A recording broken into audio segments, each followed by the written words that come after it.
Hello bachon, let's see the question. If you suspect major deficiency of antibodies in a person, to which of the following would you look for confirmatory evidence? Option A serum albumins, option B serum globulins, and option C hemocytes, and option D fibrinogen in the plasma.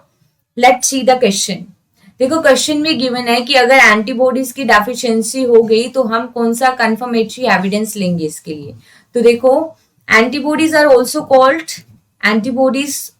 Called immunoglobulins. ठीक है, antibodies को immunoglobulins कहते हैं और इनका जो chemical nature होता है that is the glycoprotein in nature. ठीक है, glycoprotein in nature mean it is form by the glycogen and the protein.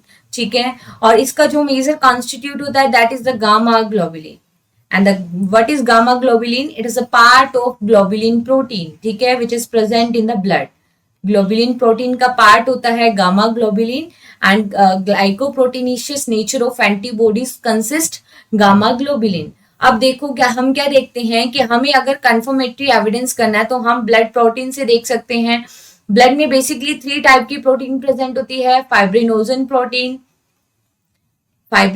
Protein, albumin and globulin. ठीक है, तो अब देखो ग्लोबुलिन का पार्ट क्या है? Gamma globulin.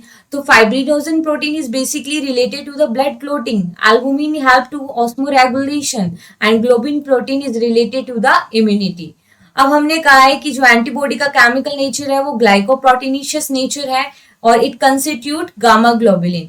तो हम देख सकते हैं कि अगर एंटीबॉडीज डेफिशिएंट हो रही है तो हम किससे टेस्ट कर सकते हैं इस चीज को? सीरम ग्लोबुलिन से। ठीक है, serum globulin can give the confirmatory evidence for the deficiency of antibodies. So here correct answer is option B. Albumin protein is not related to this. It is helpful in the osmoregulation process. And fibrinogen help in the blood clotting. And hemocytes are the cell that is not related to this point. So here our correct answer is option B, serum globulins. Best of luck.